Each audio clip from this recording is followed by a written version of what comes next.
All right, so welcome to another edition of the Social Proof Podcast, man. We got more social proof. You know, social proof is like the example that someone sets, not through theory, not through master classes where that person teaching has no idea what they're talking about, but because they read a book or they were in a master class themselves, they figure they can do it themselves. No, we have real social proof, real people that do real things. And now today we have George Acheampong. I said that right? Close. Acheampong. Don't tell me. Acheampong. Acheampong. I was mad close. He was close. I adopt all of those pronunciations. Right. I've heard them all, you know what I'm saying? It's a really dope name, too, and it's unique. How you spell it? Spell it for the people. Acheampong. I knew you was going to make money. His name starts with ACH. Y'all know what's going on. I never thought, I'm going to use that. I've never thought about that. I'm going to use that. Money is my man's name. So, one, George is a financial advisor and really leading the charge for the average American and really the average African American who wants to really take their financial future to another level. So I guess I'll let you kind of introduce yourself. Yeah, so thanks for having me on the show. You know, we got a chance to bowl last night. You know, I'll let you You want to talk about that? You know, you want to talk about it right now? Let's stay focused. All right, you know? So now let me tell the story, okay? So I'm sitting next to George, right? He came like a little later than we were there, so like we're bowling or whatever. And so they had a warm-up opportunity. All right. Okay. Let me finish my version of the story. Yeah, okay. Go ahead. That's how you know when they start, like, you know, you be telling a story and they want to jump in. So I just noticed the way he's looking. He's analyzing. I'm like, this guy must be a bowler, right? So I'm like, yo, George, you bowl? He's like, I ain't a pro or nothing, but you know, I do my thing. I was like, oh, so you're not like pro level, but like you nice, like amongst average people. He's like, yeah, you know. Which technically still holds true. You see what I'm saying? So he's like, no, because I'm gonna tell you why not. So he's like, I was like, so what do you know, what's your bowling number? He said about a 170. Average about a 170. I'm like, that's crazy, because my last game, my game that I was so proud about, I had 103, right? So George gets up, it's his turn to bowl. In his first, and I think he did all right. He had he hit nodded him joints, and his form was crazy. He was like the real structured form. He got low when the release. Yo, about 6 frames in, my man is at like a 50. Nah, it wasn't a 50. It wasn't a 50. It wasn't a 50. You were at 51 on the 6th frame. No, my other points didn't even add. I got a strike before that frame that you're talking about. But anyways, more the story is, I didn't have my best bowl game, but I still beat you. It wasn't 170 though, fam. It wasn't 170. In the event, you know how people like, well, I ain't. If you didn't say that, if you didn't be like, I ain't no pro or nothing, but if you ain't say that, I'd be like, oh, all right, well, you just bowling. I had an off game. You stuttered a little bit. I had an off game. I did. Anyway, we went bowling last night, okay? It was fun. You didn't beat me by much, and I'm an amateur. And the guy that bowls less than me, he beat you. Because I was busy entertaining you, talking junk. Anyway, there's more a negative stories. energy around my. You know every time I bowl, everybody's judging me because I'm putting everybody's failures on Instagram. So maybe we can jump into the interview. Yeah. So I am a financial advisor, specifically like as of recent to entrepreneurs, but I'm a wealth equality advocate for all. So I've kind of set up my business model in 3 ways. You know, I realize that people fall into 3 categories. You have your do-it-yourselfers, and those are people either one or 2 things. Either they're really smart and they want to do it themselves, or they just don't have maybe the financial means to hire somebody, right? So I have free content that people can consume. It's actually valuable, not just like silly content, like content that they can consume if they're willing to invest with their time, right? And then we have a collaborator model, which is our course, right? Where people have to still do the work and go through the information, but we have live office hours so they can hop on, ask questions where they get stuck. And so that's for that person who, like, to your point, is the average American African American who wants to get started, doesn't necessarily want to hire somebody one-on-one, but they want, that extra, from just the free content, and then want somebody along the way who can provide them some guidance, right? And then you have the delegators, and those are the folks probably like yourself, like you're busy building multiple businesses, like you don't have the time to get your 10,000 hours in finance, right? It's like, hey, look, I need to know the foundation, but I want to stroke a check to have somebody who can kind of help me, manage this for me, right? And so those are our 3 tiers, and those are represented across 3 different verticals. So we have, again, our online platform, which is just free content. Then we have our course, which is through My Money EDU. And then we have our investment and financial planning firm, which is Capital Wise. Gotcha, that's dope, man. Yeah. So I really want to get into the, like your mission, right? Yeah. So there's a person watching this right now they make about $30,000 a year, maybe $2,500 a month, and they Yep. live check to check. Yep. Why? Why do In a general sense, like, so this person, Yep. why does someone who makes, let's say, is it that you really can't necessarily survive off of $30,000 a year, or are a lot of our people making the same mistakes? In your It's a combination of both, right? Put it like this: when did you graduate college? I didn't. You know what I mean? But Thanks for shouting that out. You know what I mean? Thanks for My that bad. embarrassing about. When around what time were you in college? Like when would you have graduated? Like So what I year was that? graduated high school 2001. Okay. So I would have graduated 2005, 6, 2000. Wait, yeah, 2005. Yeah, so I was in college about 2002, 2003. Right. Took a little break, doing some weird stuff. Yeah. And I think I got out 2004. Gotta get into the weird stuff. But nah, so around that time, you probably heard somebody say something like, if you can get out of college, get a good job, make about 40, 50 grand a year, you'll be doing all right for yourself, right? That narrative hasn't changed in 30 years. So think about how cost of living and all these things have evolved over the past 30 years, but yet people are still graduating trying to get a $40,000 and $50,000 job, right? Now, granted, you can keep your lifestyle humble. There's a lot of stuff that you can do to survive, right, off of 30K. But that's all you will be doing is surviving, because I remember when I was in college, I had a 2-story townhouse my senior year. I thought I was balling, by the way. It's like $900, right? You know what I'm saying? And now that same townhouse will probably be $1,800. So it's harder and harder because wages are staying stagnant, right? But cost of living is steadily increasing. So there is that element of it. To your point, though, it's also making a lot of bad decisions. It's like spending it before you get it, right? Not having that humble lifestyle and going out and just balling out or living beyond your means. And then now there's a big difference between life happening to you and you being a victim of your own circumstance, right? You know, some people always say, oh, something's always happening. But you really made bad decisions that when life happened, because we know it inevitably will, when it happens, you weren't prepared for it. You know what I mean? What are some examples of bad habits that you've seen over your career? Yeah, believe it or not, the biggest issue that I always see with my clients is food. Like, they spend crazy amounts of money on food, right? It just adds up. $5 here. Mind you, I just came in here with a $13. Oh, that's the $13 Whole Foods breakfast, right? But that's rare. I eat at home Monday through Friday if I'm in town. But yeah, food, people just they nickel and dime themselves into the poorhouse, right? $5 here, $7 there, $8 there. You know what's crazy? That even at the financial, level that you're at, you still look at the $13 breakfast as a semi-bad decision. Absolutely. You feel me? That's interesting. I felt bad about that decision, but I'm out of town. Like, I didn't, just didn't make sense. Kenny's eggs, I checked the date. I don't know about those eggs, so I felt a little iffy about those eggs. Kenny's eggs were expired. He's still living like a bachelor. We gotta get it right. But nah. So yeah, the small things. I'm telling you, that is transformative, because here's how I look at it. Right. Prime example. First tip, Acorns. Anybody ever heard of Acorns? You heard of Acorns? It's the investment? It's a little investment app, right? All it does, you swipe your card at Starbucks for $4.30, right? $4.30 is gonna round it up to the nearest dollar, invest 70 cents, right? You would think that wouldn't do anything, right? I test out everything. So I'm like the test dummy for my clients. There's not a financial app or anything I haven't used, right? So if you ever want to know something about some kind of app, ask me. So I tried out Acorns about 2 years ago. And same thing, just set it up to my variable spending account, which is my account that I use for everyday spending. And I think it was about 12 months in, I had like $1,800 in my Acorns. Wow. But mind you, that's like off of 30 cents, 40 cents, 20 cents. Now, I did add their little roundup, their feature where you can add like $5, right, a week. It was just like a small money, $5 a week on top of the roundups. But in a year's time, I got like $1,800. So what I challenge people to do is to shift their paradigm about what they think can't have a positive impact. So a lot of times people, they don't save money because they say, well, I don't have $200 to save, right?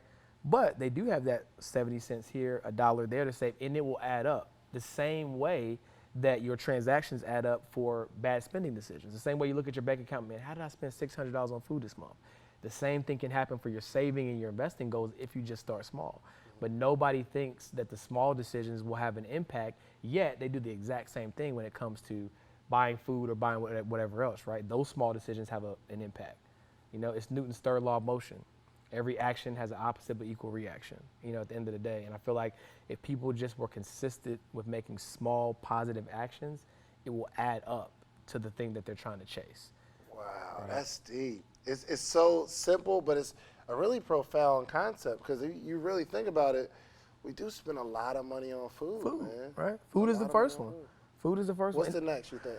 I say the next one is just like random shopping. You know what I'm saying? Like not necessarily going out and like spending $500 at the mall, but like, you know, just buying little odds and ends and not really tracking it. Because the one thing I've realized that really transforms a person's ability to budget or cash flow management is measuring. You cannot improve what you don't measure. It's the same thing in business. You know this, right? Like you can't say I want to have a $1 million business and you don't understand the metrics of your business. Even thinking about that, everybody, I know you work with entrepreneurs, right? And everybody's probably their first goal was like, I want to make $100,000 a year. That's my first goal. I want to make 100,000, right? But think about it, like, you don't want to make 100,000. You want to make 273 a day. What can I do to make 273 a day, right? And that's much more bite-sized. That's much more digestible. My product is $120. Oh shoot, I just gotta sell like two, 3 products, and now if I do that every day on average, I'm gonna make my $1 million, right? And so I mean, see, my $100,000, and so. People just have to make their goals bite-sized because when you can do that, it seems much more attainable, right? And it's much more achievable because you can see the steps. It's hard to see 100,000 when you've never made 20, right, in a business, right? But 273, I think we all can wrap our head around 273, right? So I think that was a little bit of a tangent, but like just random shopping, you know, just buying stuff here and there, you know, just online because it's so easy nowadays. Amazon, like my wife now, she orders our toilet paper. I'm like, wow, are we bougie now? Like, if our toilet paper gets shipped to our house, does that make us bougie? So like, being mindful of those just little transactions. It's so easy now online. And it benefits us as entrepreneurs that it is easy, you know, one click up sales and all that kind of stuff. But being mindful, like if it's not in your budget, like on the Monday, what am I spending money on this week, right? Don't make that purchase if it's not on your game plan. People don't have a game plan for their money. So it's no wonder why it all just vanishes and goes up in thin air. They don't have a game plan. Right. The same way you set a schedule for your week, like Monday, I'm going to, you know, meet with Dave. Tuesday, I got a couple meetings with clients. Wednesday, what you spending your money on Monday? What you spending your money on Tuesday? So that way, when that day comes, you can truly ask yourself, like, hey, is this in alignment with my game plan? You'll always have things that you have to deviate from. Life happens, which we can talk about a little bit more from my personal journey, but you just have to have a game plan. Because when you have a game plan that you can measure your success by when it financially, you have a much better chance at winning. I like to put it in, I call it the 3 A's.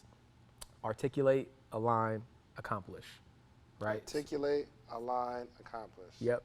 Got it. So like, in order for you to get anything that you want out of this world, you have to be able to say it and state it and see it clearly. Like, so if you want financial freedom, don't say, I want financial freedom. Get specific about what it looks like for you. Financial freedom for me, now that I'm married and my wife is on my butt about us having kids soon, financial freedom for me is knowing that I can put a business infrastructure in place that allows me to actually enjoy my time with my family. That's not necessarily a specific dollar amount, but I know the certain things that I have to do, and I can articulate what that lifestyle looks like. So if it involves travel, I can kind of quantify that. If it requires me moving into a bigger place to accommodate the growth of my family, I can quantify that. So then you're able to reverse engineer and then align your actions with what you just clearly stated, right? Because then you can have that tough conversation on a daily basis. Does this action really align with what I said I want my life to look like? Like I read that thing every single day. I journal every night before I go to bed. And I read that every day so that I can always be in alignment, right? Think about how easy it is to get out of alignment. We all drive, right? You're in a car, literally, you take your hands off the steering wheel for 3-4 seconds, you're in another lane, right? It's the same thing with your money and your lifestyle. Like, you have to be aligned. You have to constantly recalibrate. Am I in the lane that I said I needed to be in to hit the goals that I need to hit for my family, right? And then that always brings me back, because entrepreneurship, while I'm a financial advisor, is my main thing. Like, I love it all. You know what I'm saying? Like, a lot of people don't know I have a media company that, like, we have like contracts with like major corporations like Athlete's Foot and stuff like that. I don't shoot. I don't know how to edit or hold a camera, but I know people that do. You know what I mean? So I can go in and close deals and, you know, whatever. So one of the things is, even though I'm very ambitious, making sure that I reel it in so that an opportunity isn't dressed up as a distraction. You know what I mean? Because I like doing a lot of things, but I got to make sure that, is this going to give me the lifestyle alignment with the business ambition that I have? Because it's very easy to be very ambitious and want to take over the world, but if my wife isn't happy, then I've lost, right? And you know what I'm saying? So it's like making sure that that business ambition aligns with my lifestyle ambition, and my lifestyle ambition is to be able to have that time with my family, which is why investing is so powerful, right? My money's making money for me every single day. because I know that that's something that I need to do even outside of the career path that I've chosen to give me that time. I don't want to be Mark Zuckerberg, right? Because that's not going to give me the lifestyle alignment. Now, from a legacy standpoint, I'm already doing the things I need to do to make sure that my family's going to be in a good position, but I don't need to be Mark, right? I don't need that. I don't need to be Charles Schwab, right? They got $1 trillion in assets. Give me like 1 billion. You know what I'm saying? I don't need the trillion. You know what I'm saying? Just need $1 billion. Yeah, you said something really key too, man. That some distractions are dressed up like opportunity. A lot of them, especially at this stage, right now, people come to you all the time. Dave, I got this idea. I have no idea. Dave, I got this idea, right? And it's something. And a lot of times, like, yeah, I'm not gonna lie, that sounds pretty good. Yeah. But it's like, is that gonna make me drift from my lane? You know what I mean? And one of the questions that I'm asking myself every day, and not out of vanity, but so that I can be in alignment, is what do I want to be most known for, right? Because especially in this era of social, it's like, I do believe in being able to share what you're interested in and all that kind of stuff, but people who don't know you on an intimate level, it might be confusing, right? So they might not know what to come to you for if you're not hyper-focused. Like, you do a really good job at this, right? Like, I know you have a lot of personal interests probably outside of your main thing, but like, most of what you show is in alignment with like, obviously what you want to be most known for. And so one of the questions I'm asking myself a lot nowadays is, what do I want to be most known for? So that way I can ask myself if the actions and the content that I'm putting out, does it really align with that? You know, because I like to get fresh too. Y'all see the lifestyle pics, you know? So like, you know, I'm like, but even that, like, it's fun, but it's like, even now I'm gonna start reeling some of that in, because like, I got a finite amount of time to change the entire landscape of financial literacy for people of color, right? And so I got to make sure that above all is what I'm most known for. Gotcha. I want to go into like your story on how you developed such a big mission, but I think most people have their vice or whatever. Someone might be, super financially literate, but they just love cars, right? So for you, what is your vice? What is your thing that you feel comfortable spending money on? You like, yo, this is why I make it. Suits. Yeah, suits. I love a tailored suit, man. But even that, I've been able to find a way to make it more cost effective. Shout out to Indochino. But like, I love a good tailored suit, man. That in vacation. I'll spend a little bit of ducats on vacation. You know what I'm saying? We're going to Jamaica in August. We're going to enjoy ourselves. Nice. So vacations and I would say travel, because not even suits. My suits are like $300. So, but even again, like, to me, spending $300, I'm like, yo, like, that could be going somewhere else. Opportunity cost. I'm losing the returns. But I'd say, do you get custom, or you like get off the rack then make it look custom? I used to do that. So now I do. You ever heard of Indochino? So it's a suit company. It's made to measure. So basically, you go in, pick out your fabric, pick out your colors, all that kind of stuff, and then they do the measurements for you, and they ship it straight to you. $300. $300, 3 to 4 max. Oh, I ain't mad at that. Okay. Yeah, because I used to do Tom James, but it was like $1,100 for a suit. I was like, I'm out of that. Right. I can't. There's certain things that no matter how much, I say that now, but there's certain things no matter how much money I make, I just like, I can't see myself doing it. You know what I'm saying? Hold on. Do you own a little bit of Indochino?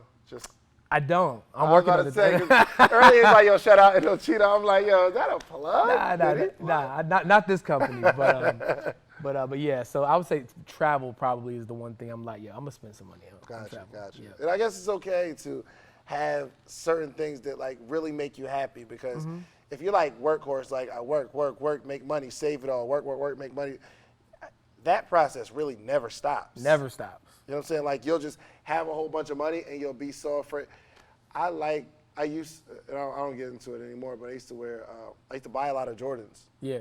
And I would buy them, but I never wear them because I liked them so much. And I liked them so much, I bought them, but I don't want to mess them up. So I keep them in my closet. Yeah. And I probably have maybe 7, 8 pair of shoes that I've had for like the last 3, 4 years that I've never worn.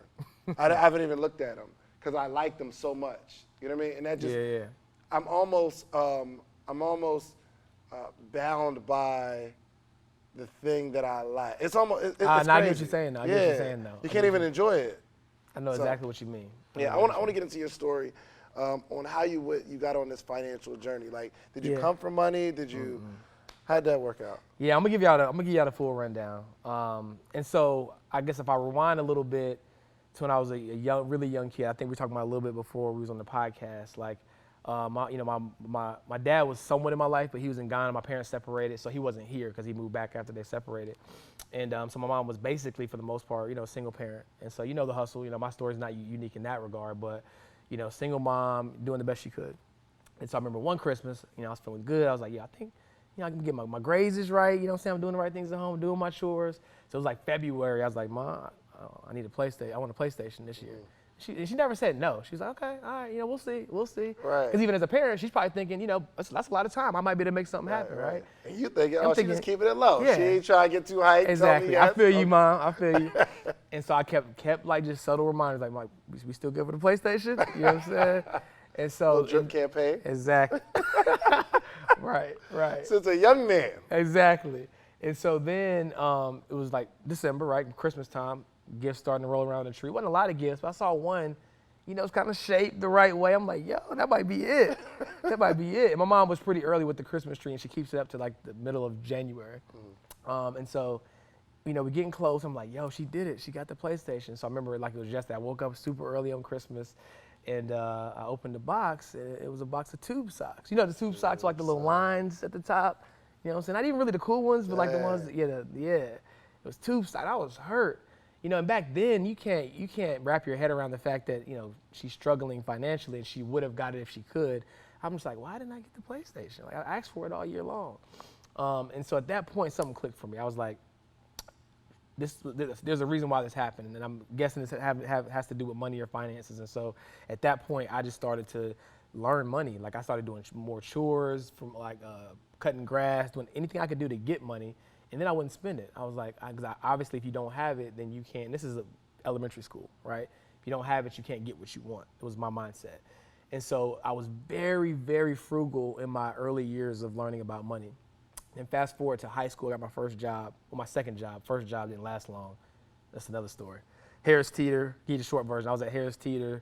I went into the bathroom. Somebody had. What is Harris Teeter? Oh gosh, it's a grocery store in Charlotte.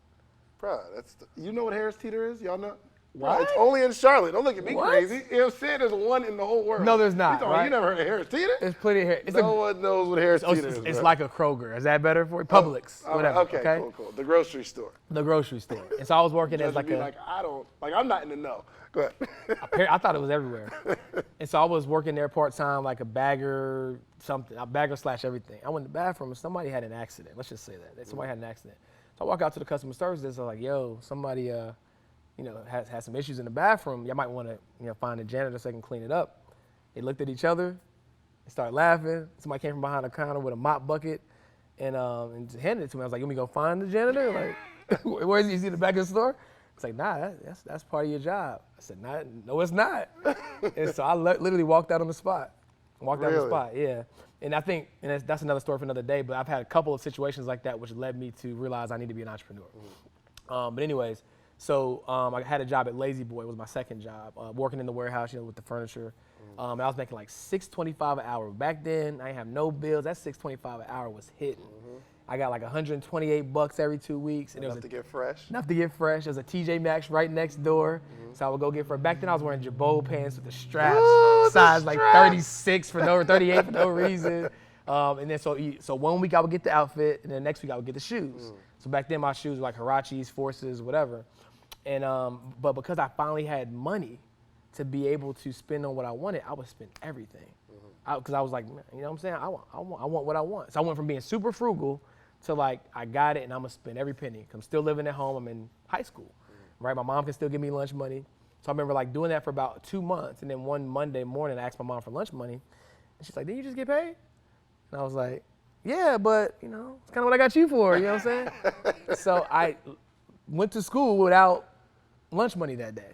But she wanted to teach me a lesson. So I had to bum off fries off my friends. Fresh and hungry. So then I learned early on, I was like, okay, it's okay to spend it, but not all of it, right? You gotta be mindful of like taking care of yourself. And so that was kind of some of my early lessons with money. And so then that's high school. Fast forward to junior year of college. My mom's about to get remarried. And she knows that I've always, for the most part, been pretty good with money. She's like, hey, me and my new husband-to-be are gonna be merging our finances, and can you kind of help us out with it? You were good with money? How'd you develop that from being like fresh and hungry to like? Well, remember the first part when I was super young, like I was, doing odd jobs, cutting grass. I didn't maybe elaborate on that. And like great question. So I had family members when I was in elementary school that would borrow money from me because I always had money. I did that too, because well, they just never paid it back. See, I knew about interest. I was like, I didn't know about the term What? interest, but I was like, hey, look, if I give it to you, I just need a little more back. You know what I'm saying? Then I gave it to you. That's only right. And so, but yeah, so my family members would borrow money from me when I'm in elementary school. So I went from that to a little very quick stint of balling out, and then went back to like, okay, the balance of you can enjoy life, but you got to be mindful of how you spend, right? And so she knew that because enough time had passed from that little stint in high school where she knew like George is a responsible guy when it comes to money. Did you develop that? I mean, did you have? Was it a conversation? Was it a book you read? Like, how did you I'm gonna develop be honest. that? I've read a lot of books since then, but honestly, at that phase, it was just life circumstance. I started to wrap my head around that the certain things that we were going through was a result of lack of financial resources, right? I was able to put two and two together.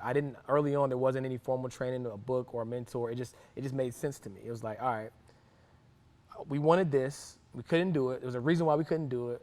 Oh, the reason was money. Okay, so now I gotta figure out money, right? And I gotta, you know what I'm saying? That's kind of how it happened. And then it evolved into like this evolution of me wanting to do it for a career and all that kind of stuff, right? Because I didn't even have the desire to do it as a career. I just wanted to understand it. Gotcha. And I wish that message just really resonates with somebody. If they're looking at their situation, it's because you have a lack of money, and you have a lack of money for a reason. And if you go back far enough, like I'm here because of this. Yep. Because I don't have any money. I don't have any money because of this. Yep. And if I look in my closet, oh, there's all my money. You know what? Right? I'm glad you brought that up. It's something I always say when I do like speaking engagements and stuff. It's say, the value of anything is the amount of life you're willing to trade for it. Right? Say it one more time. The value of anything is the amount of life you're willing to trade for it, right? So when I'm going and talking to like kids at a school, because I really try to make it, resonate with them because they're a younger demographic. I'm like, yo, who got the J's? Who like J's or whatever the shoes are? How much do they cost? And they're like, oh, well, 200, 220, whatever the case may be. I'm gonna give you a job. I'm gonna pay you $10 an hour, right? When you get paid, you could buy the J's. How much are they gonna cost you? And they think it's a trick question. I just told you 220. No, it's gonna cost you 22 hours of your life. Now, are those Jordans actually worth 22 hours of your life, right? If you go in your closet and you did the math, if you spent a Saturday and just added up roughly, like everything that you spent on those clothes, and if you were somehow able to quantify what you make per hour, whether you're a business owner, entrepreneur or not, like, and you did the math, would it be worth the amount of life that you traded for it, right? And so when I go through the budgeting process with my clients, we do a quantitative method and a qualitative. The quantitative is simple, right? This is what you said you were supposed to spend. This is what you actually spent. This is the difference. The qualitative method is, does this spending align with what I say I value? If you go through each transaction, it's like, dang, like that doesn't really align. I need to recalibrate. And if it does align, is there a more cost-effective alternative? And so, when you look at things from that lens, it's like, it's a tough conversation. It's like, I probably shouldn't have spent that, right? And it's only so many times you can have those conversations with yourself, I would think, before you're like, I gotta change. I gotta do something better. Like, cause if not, like people kill me these days. It's like, I ain't gonna be like my mom. I could be not like disrespectfully, but like maybe their mom worked a traditional job, or maybe they struggled in the later part of their life or whatever, and they just think that by happenstance that won't be them. What are you doing that's so different that can guarantee that, right? You're literally doing the same thing. Your mom or whoever, they just didn't have access to information. The difference is you have all of the access, right? All of the access. You just hop on Google. Go on Instagram, buy a course. Like, you have all the access to information, and you're still not making the right decisions, right? So we just have to really have those conversations with ourselves. One of the things I always say is I like to talk to myself and not listen to myself, right? Because we're all human, and the flesh is super weak, right? Like, you want to sleep in, you want to hit the sleepers. Shout out sleepers for suckers. Sure do. You want to sleep in, you want to eat the unhealthy foods. You want to do whatever your body is craving, right? And it's easy to give into that, right? It's so easy to give into that. But when you talk to yourself, because you know what you want out of life, it's like, yeah, that's what you want right now, but that's not what you want most. And you got to do the same thing with your money. And I think if you can create that tangible vision for yourself, then it's a little easier to stay the course, right? Because it is hard, right? Just like, saving money, staying the course, knowing your friends are doing this, you want to do that. But I tell my wife, like, we can't do what they do because they don't have what we want. We can't do what they do. I got, acquaintances where it's like they can go out and eat out all week long and do all this stuff. And then sometimes my wife, because she's the one that helps out with the cooking and stuff, she's like, well, I want to go out and eat on Wednesday. I'm like, well, that would be nice, but we also couldn't do what, is more in alignment with what our lifestyle looks like. And so you have to always have that thing, that your North Star, if you will, that you can go back to. It's like, you know what, this is why I'm making this decision. Because if you just go through the motions, it's going to be hard to continue to go through the motions. You got to know that this aligns with this bigger vision. You know what I mean? So, all right, so we went on a whole nother route. Okay, so your mom's about to get married. Yep. And she said, yo, George, you're good with money. You understand this stuff. Exactly. So I'm interning at Coca-Cola at the time. That's where I thought my career was going to go. Like, I got my degree in marketing, so I'm like, I'm gonna be with Coke down in Atlanta, so that's where that's where I thought I was gonna go. And so I was interning one summer. I was like, cool, just give me your numbers, blah, blah, blah. Have never put together a financial plan in my life. I was like, I got you. And so after work with Coke, and I was working crazy hours as an intern, trying to pay my dues. And then after work, I would use Coke resources to computer, printer, and all that kind of stuff to put together this plan. And so Kenny actually was interning or working with another financial services company at the time, because he has always kind of been in the financial services industry in some capacity or the other. Right. So I was like, hey, bro, is this something like what y'all do at y'all's company?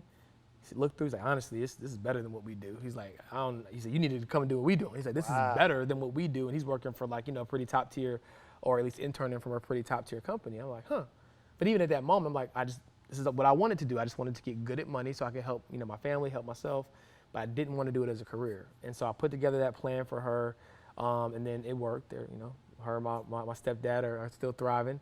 And then that's kind of like, it was a seed that was sown, like, maybe there's something more here.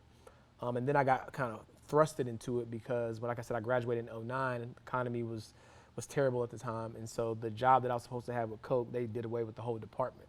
Wow. And so I was like, so I guess I better explore this economic side of things. And so then I hit Kenny up. I was like, hey, can you make an introduction, with your manager there? I'm like, I want to explore, this is a career path. And so, but now mind you, it wasn't a job though. It was 100% commission, everything. Wow. And so I'm 22, 23 at the time. And so I was like, bet. So I got the interview.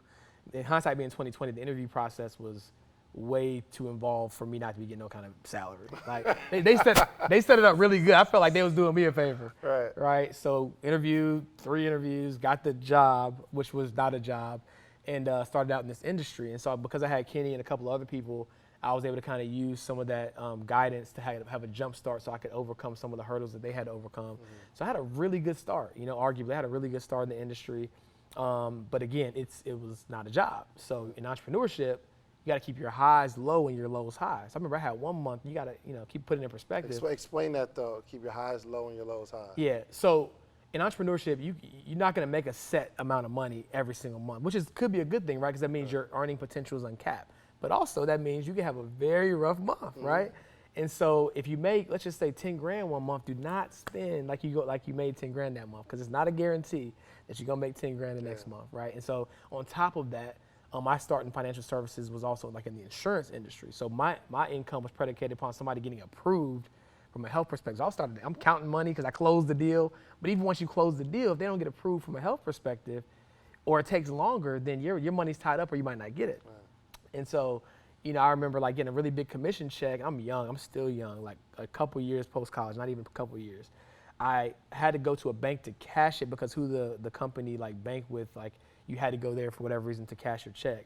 And so I had all this cash in my pocket, didn't get a chance to deposit it, drove up to like a party in Greensboro. I went to college in UNCG and still had some buddies up there, was balling out, handing people hundreds, like, yo, go buy yourself a drink. You know what I'm saying? Put your bands on, you looking bad. You know what I'm saying? All that stuff. Go to the bank the next morning, like $1,000 down, money's all crinkled up. Teller's looking at me like, where are you coming from? Like, don't even worry about that. You know what I'm saying? And so I brought that up to say that in entrepreneurship, like it's easy to have like a good month, but it's also easy to have a really bad month. And so I remember having situations where like I had it, even again, my journey is not linear. So I know you're thinking like this guy is saying he's good with money, but like in this phase of my life, being an entrepreneur, thinking that, all right, I'm gonna make $10,000 the next month, me spending a little bit of money to enjoy myself isn't a bad deal, right? But I was a financial person, but not an entrepreneur. I didn't understand that yet, right?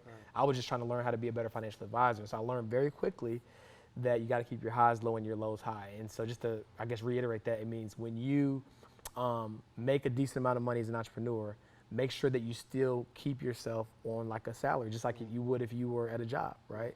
And inadvertently, right, if you have a slow month, if you do that, you can manage that accordingly because you didn't spend all your money when you had it. And so I was learning how to be an entrepreneur while I was learning to be a financial advisor, right? And so that was quite the journey because I think we talked about it a little bit before we got on the podcast because I felt like an imposter. I was like, here I am, a financial advisor, trying to build a financial advisory business, and I ain't really got no money like that. You know what I'm saying? Right. And so it was a challenge for me in that season because I feel like, nowadays it's a little different. Everybody can be all vulnerable and transparent. Let me try to go to one of my clients and be like, yo, I ain't got no money, but I'm gonna tell you how to invest yours, right? I couldn't do it. And so it really convicted me to make sure that I got this thing figured out. And that was kind of how the evolution of like my journey in learning how to be good with money. Gotcha. You know what I'm saying? Gotcha. What is some of the biggest financial L's that you've taken?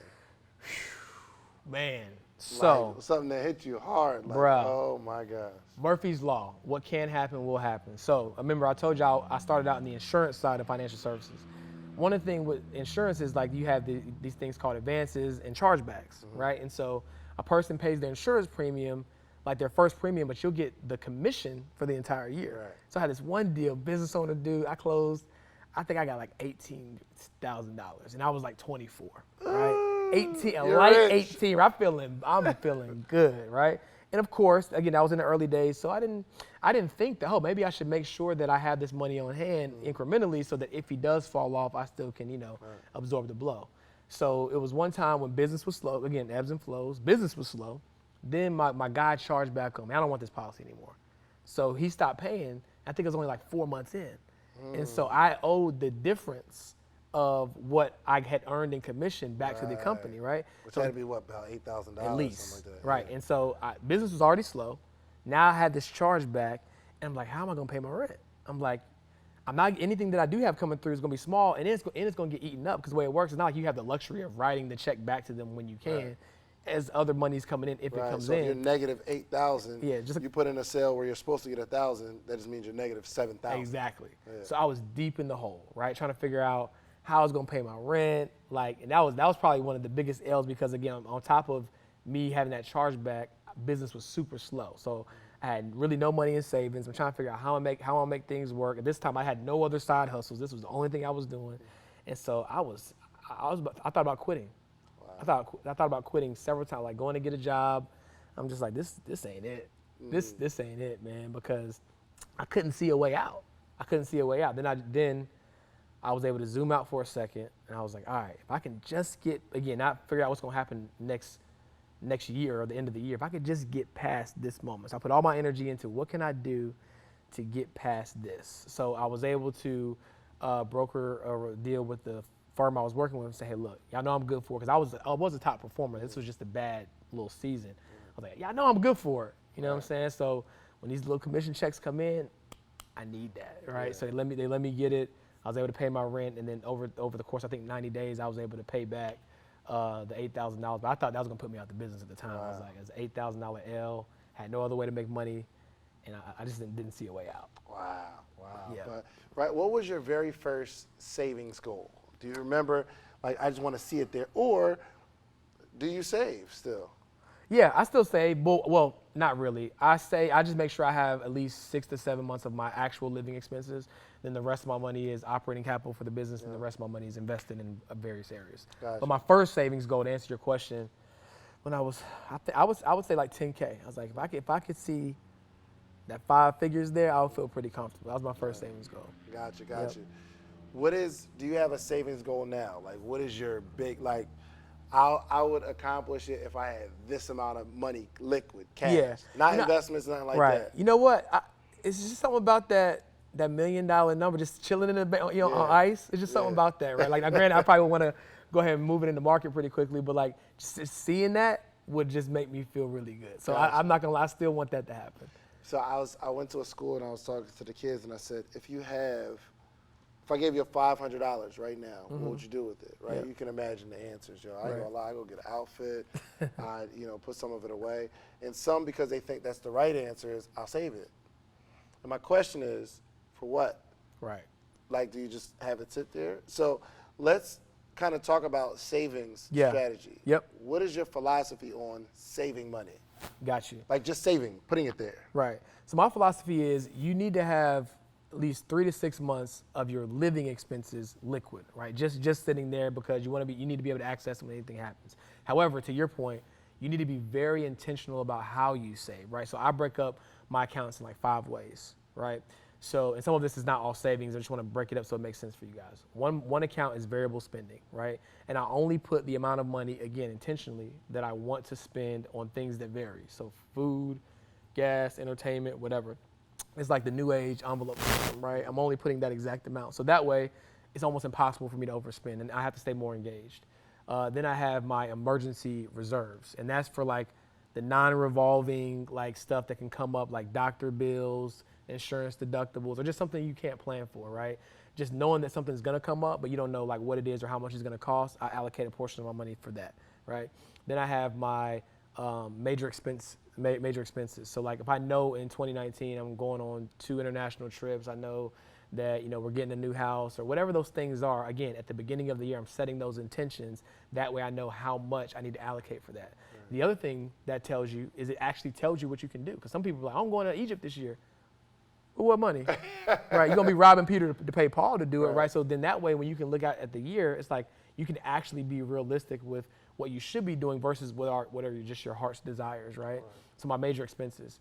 And then, of course, the emergency fund, like we talked about, and that's just truly like if I lose my primary source of income or for a business owner, if business is really slow, where am I drawing money from to be able to offset what I need to fund my lifestyle? For an everyday working person that's just got laid off and I can't call up my leasing office or I can't call up the car company and say, hey, I ain't got it right now, right? So just making sure I have the money to be able to account for those things in my transition. So that's how I look at savings. And once those things are fully funded, so to speak, I don't really put much more money above and beyond that into those accounts because it can be doing other things for me, like working in the stock market or working in real estate or whatever the case may be. So it's not checking and savings. It's like I got one checking, I got one savings. I save here. This is what I live off of. Nah, because it's not intentional. Here's the way I look at it. If you were to look at your online banking right now from where we're about to be in June, right? If you were to look at your online banking from the previous month, I guarantee the average person has anywhere from 30 to 80 transactions, right? Most of them is where just money's going out, right? Little stuff, food, gas, whatever, right?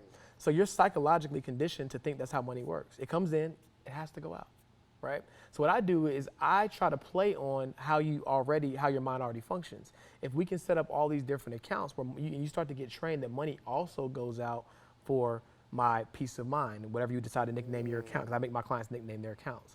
Money also goes out from my major expense fund. So then you're starting to basically associate the fact that every month I have this bill for peace of mind. Every month I have this bill for major expenses. Every month I have this bill because that's how your mind psychologically is already working, right?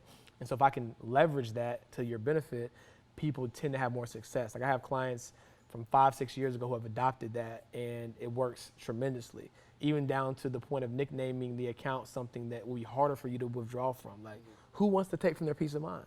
Nobody, right? If you're working, I know you coach a lot of entrepreneurs, right? If you're working, like, if you taking money out of that account to go splurge and buy something is taken away from your ability to do your passion full time, is it worth it? And so just make sure that you have those systems in place, because that's all it is a small little system to remind you to make a better decision.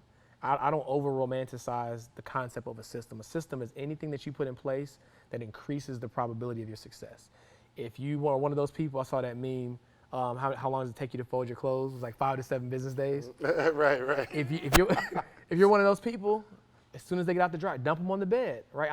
You might be like, some people might push them to the side or knock them on the floor, but it's gonna increase the probability of your success if you're forced to face the thing you gotta face, right? Or there's something that reminds you what you have to do. A lot of times people just don't have enough awareness of what they want to accomplish, and that's why they don't accomplish it, right? It's just like put these little systems in place that force you to be reminded of what you want most out of life. You know what I mean? So starting off, what are if someone's, okay, all they got is checking and savings, what do you advise them to do right now? All they got is checking the savings. First thing I advise you to do is, if you don't have some kind of tool that like tracks all your transactions, go to your online banking, print it out, last 60 days. and I want you to go through every transaction. I want you to come face to face with your spending habits and really see, am I just not making enough money, or are there some areas where I can really reel it in? That's the first thing to do. That's the defense of it, right? And then once you do that, you make those adjustments or decide what adjustments you can make. You take immediate action on that. Next thing you do is you play offense. All right, what do I have? Before you even think about a side hustle, what do I have that I can get rid of, that I can sell, that's of value to something else? Get rid of it. Go in that closet like we talked about earlier. Go in that closet. You got some red bottoms that's on ice, and you got $300 in your account. It might be a time where you might need to put those things on one of those. So many apps now where you can sell your stuff, right? Sell it, right? There's nothing more valuable than those. I can guarantee you, those red bottoms are not making you sleep better at night, right? But knowing that you got money in the bank and that, you're not stressed and not living check to check, you'll have a lot more peace of mind. So what can I get rid of? The next thing I would advise you to do is, do I currently possess any skill set outside of my job, if I have a job, that I can maximize on that anybody would pay me for? And then I would go hire Dave. I would sign up for David's course. Sleepless Nights. This episode is sponsored by Sleepless Nights Coaching Program. Right, or at least consume its free game as much as you can until you can afford the course. First of all, it's only $47. It's only $47 $1 a day. I want to call every single morning. Oh, y'all gotta sign up Monday for through that. Friday. Y'all gotta sign up for it's that. Like $1 something. Two parts. One, I really enjoy empowering our people, and we're gonna get into your mission. Yeah. But two, I want to be the best coach as I can, and I know I have to do that through repetition. So I set it up where I coach every morning. That makes sense. That makes sense. And so I would figure out, is there anything that I can do that I can make extra money? Just keep it real simple. Don't worry about LLC. I didn't have any of that when I first started. I think it was humbly speaking, 2 years in, before I was like, yo, I gotta be legit now. I gotta do something. Just what can I do to make some money? Drive for Lyft. Do something, right, to bring in more money. Humble yourself, right? Then, and it's probably one of the first steps, if you live by yourself, get a roommate. That'll immediately probably give the biggest boost to your cash flow. I don't care where you are in life. If you're single, get a roommate. I don't care. I don't care where you are, because that's probably your biggest expense right now. Get a roommate, and then still that same money you were struggling to find a way to pay, now save that, stack that, invest that, do whatever you got to do, because you already found a way to do it. So what I always tell people, the same way you find a way to finesse yourself into a lifestyle you're not even supposed to have, when you find an opportunity to be able to, basically unravel that, find a way to struggle to get what you want most out of life, right? So it's gonna be hard to save that money that you were just paying in rent, that you were barely able to pay, but you made it happen. Right. So struggle for yourself, struggle for your goals. You know what I mean? Wow. And that's how I would approach it on a very practical level. Because when you're in survival mode, I feel like most people, they don't make the best decisions for themselves. They make the best decision for the circumstance they're in. So if you think about it, most people are in this ever state of dealing with circumstance. So you got to get to a point in life where you can truly make decisions that are in your best interest. Because when your decision is predicated upon, well, it's the best thing for me right now, or this will allow me to pay my rent, and you're always in survival mode, there's a level that you haven't even tapped into that you don't realize because you're just treading water, right? Imagine when you're on the shore and you can actually have the clarity to think, but it's kind of hard to have the clarity to think when you're worrying about drowning. Right. You know what I mean? That's real. And so if you can get to a place of just clarity through not being in circumstance because you made the right decisions, and sometimes the right decisions means sacrifice, right? Like I said, getting a roommate because you think you too bougie. I hear people say it all the time. I'm too grown to be living with somebody. Well, you too grown to be broke too. So what you gonna do? And just having that humility. Before I got married, I didn't have a roommate. Then I got a roommate because me and my wife didn't live together before we got married. I got a roommate the year before I got married so I could stack extra money because I knew my wife was going to have a decent sized wedding. That's what women like to do. That's what they're into. And so I knew that. And so I humbled myself. I went from living by myself to finding someone that I could live with so I could save that money so that I didn't overextend myself. And that was just 3.5 years ago. Wow. You know what I mean? And so you have to be willing to be humble. I tell people all the time, you might see the suits, whatever perception you think you see of me without knowing me personally, I don't care about any of that above my peace of mind. If I had to trade it all in, if I had to go back to grind mode and it's hey, look, in order for you to still do your business, this is what you got to take. This is what you got to do. My mom still lives in Charlotte. I'll call my mom. Hey, Mom, I know you got the empty rooms. My sister got a house. You got a house. So what's up? Yeah. If I had to, granted, knock on wood, I believe I'm hopefully removed from that. But I don't care what other people think when it comes to my peace of mind. You know what? Let me ask you though. What is it? Are we good on time? Okay. What when it comes to the perception and being able to obtain clients, right? That perception plays a part, right? You could be like, yo, you got a nice Rolex on, right? Yeah. You can say, okay, I'm not getting none of that. I'm not getting no Rolex. I'm not getting a nice car. I'm going to ride this, 2000 Honda Civic because I'm saving money. But at what point do you have to step it up and create that perception for people? Because you as a financial advisor, I'm not going to lie. If you pull up in the 2000 Honda Accord, you know what I'm saying? Like, 'cause it's paid off though. Yeah.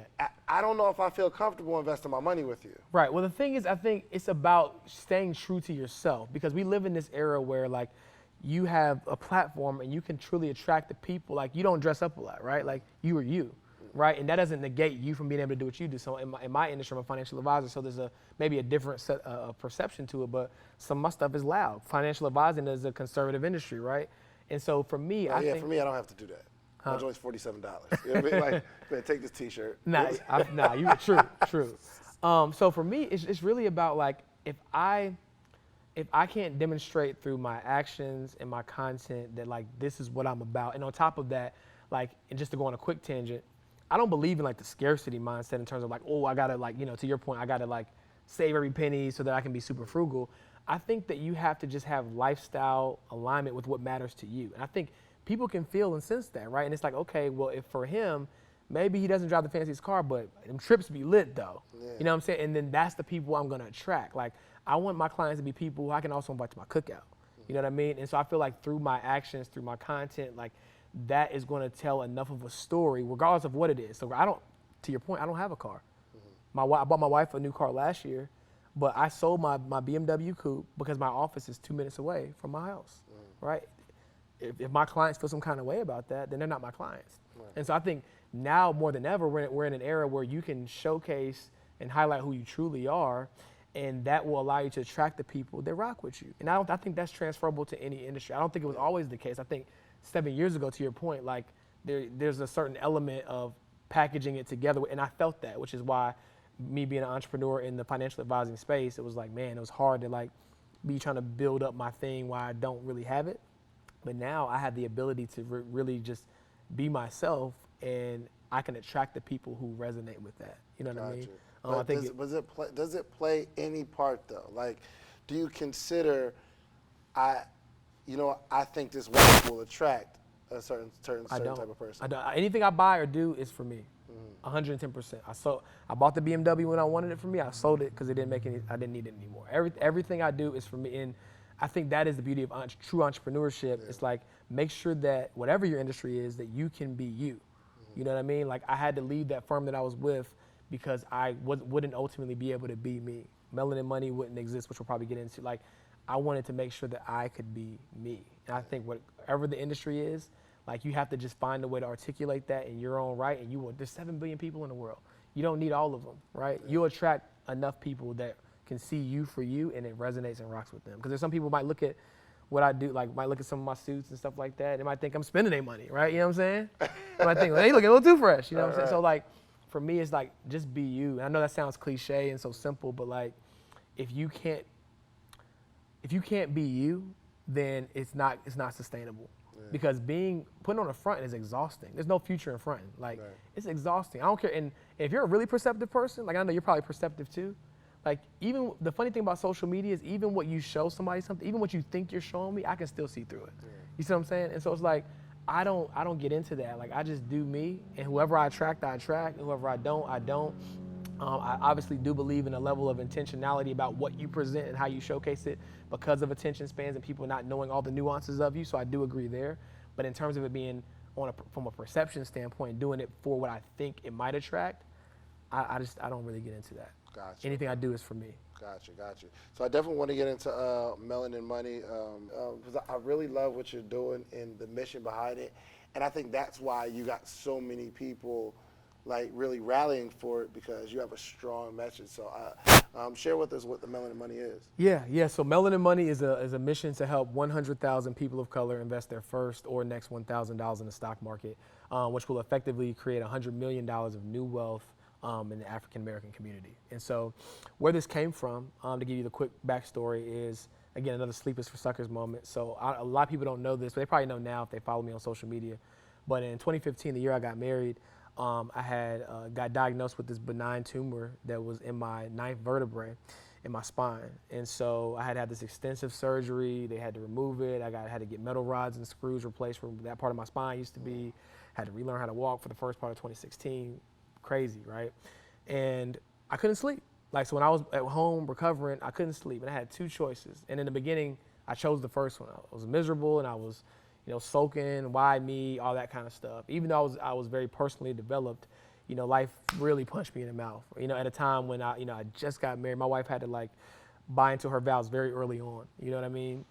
And so not to get into too many details, but things that couples might not even experience at 60, we were doing in the first 90 days of our marriage, right? In terms of how she had to care for me, right?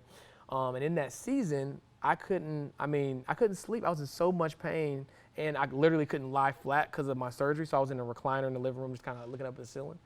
And that went on for a few weeks, and I was just staring at the ceiling. And then at one point I was like, how can I get more out of this situation than it's taking from me, And so that movement, the thought of that movement was born in those nights where I could not sleep, and I tried to figure out and take my mind somewhere else. And I started thinking of ideas and how can I bounce back from this? How can I come back from this stronger than I went into it?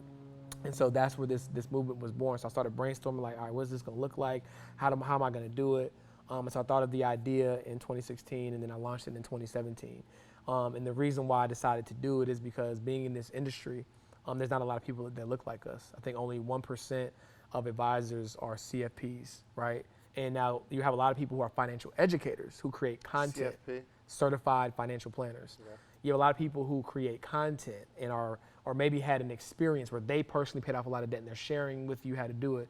But there's not a lot of people who have their credentials that actually help you invest, can legitimately have an investment advisory platform. You can open up an account through my firm, right?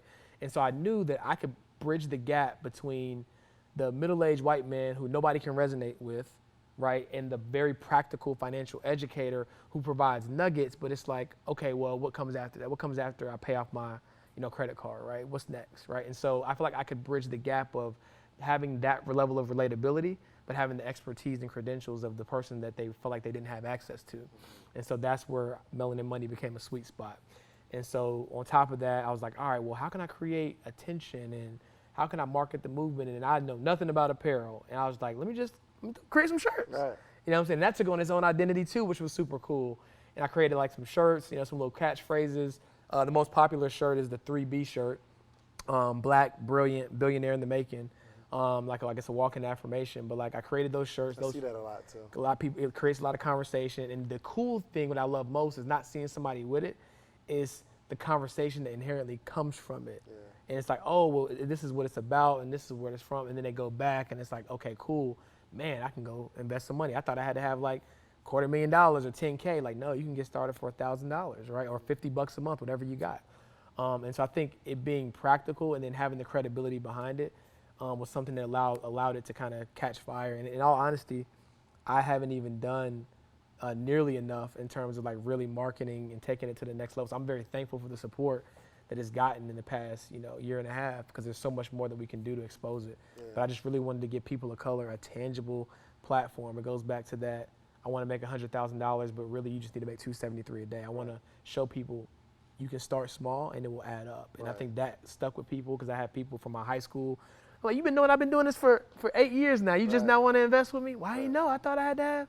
And so it's been really cool. A lot of people, because I actually take more pride in working with somebody I know because I don't want to tarnish the relationship. And not that I would not do the same thing for anybody, but it's I really value relationships. And so it's if I know you, I'm really going the extra mile because you ain't about to be out here throwing salt on my name. Right, right. And so when it's people that I've known for years that have kind of watched from afar and now are getting involved, it's cool because it's I just really appreciate that. And I know what it means for their legacy by sowing those seeds, because one of my favorite quotes is, we truly live in a great society when a man or woman plants a seed for a tree whose shade they'll never sit under, know, and knowing that you're making moves for your legacy. You're not going to get everything. You're not going to get it all out in your lifetime. Everything that you're doing, you're not going to get it all, fam. You're just not going to get it all. Your building it for the next generation, so your kids or your daughter or your cousins, like, or just the world can be impacted by your legacy. I think we're seeing that at scale with Nipsey Hussle, right? Like he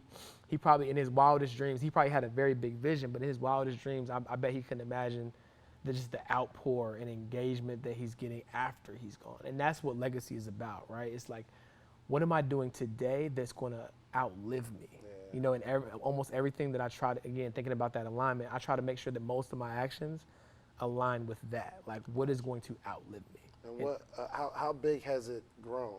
Yeah, so we started November 11th of 2017, and since then we've helped people invest a little over $22 million. So November 11th of 2017, this is May 25th or 20, what is this? 28th, I think. It's the end of May. Yeah. We're in the end of May. We don't know when this is going to come out. Okay. Yeah. We're in 2019. Okay. No, but you've grown it. People have invested $22 million with you. Wow. Yeah. Wow. How many people does that represent? Man, so it's I'd say it's probably about, off the top of my head, about a little over 600. Because obviously you have some people that are investing a lot more, right? The 1,000 is just the entry point, which I knew would happen, right? Oh, can I invest more, or can I roll over this 401k, right? So I'd say it's about a little under 800. And what makes people trust you? Gotta ask them. Nah, I think, and you'll appreciate this. When you think about marketing, right? You have brand, you have advertising, right? Brand online is a representation of who you are. It helps people get to know you. You do a really good job of this, right? So brand, like, lets people know who you are. Advertising is, I'm asking for something, right? And I paid to get in front of you. I paid to get your attention. So I think with me is, I haven't historically done a ton of advertising. I just try to be intentional about brand in terms of like who I am, and just showing actually, not just like who I am as a business, but who George is as a person. And I think through the years, even before Instagram and all that stuff was popular, I think I've done a reasonable job at that. And again, people have known for years that I've been in the space. And so when I finally ask for something, i.e. the movement, hey, invest $1,000, it's like, well, George been talking about this money stuff for a while. Like, let me see what it's about, right? And so I think which is why I really value, like, I mean, advertising is great. I think that's the science of it. I think brand is the art of it.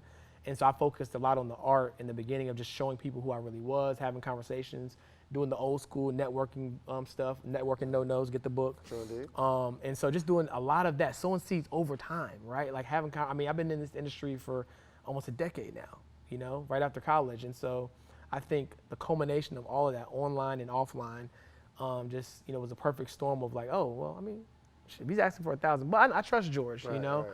I think I believe that's what it is. And then now I'm really about to ramp up the advertising piece, which is why I said I haven't even tapped into that. So if we've been able to grow to that level without the advertising, I can only imagine what's going to happen. And so like we're going to really make sure that we just get it out, because what we're doing, you should never feel bad about advertising if what you're doing is good work, right? Like people feel sleazy about it, but you're doing good, right? You're helping people. People need to see that versus, not the shade room, but need to see that versus like some of the other type of content that's online. So I even had to get out of my own way in that regard. And it's like, it's time to really show up on people's timelines, not so that for vanity's sake, but so that I can expose you to something that I believe will be an entry point to transforming your family's generational wealth. I love it. So look, man, we talked about a lot, man. I typically wrap up these interviews with the same question.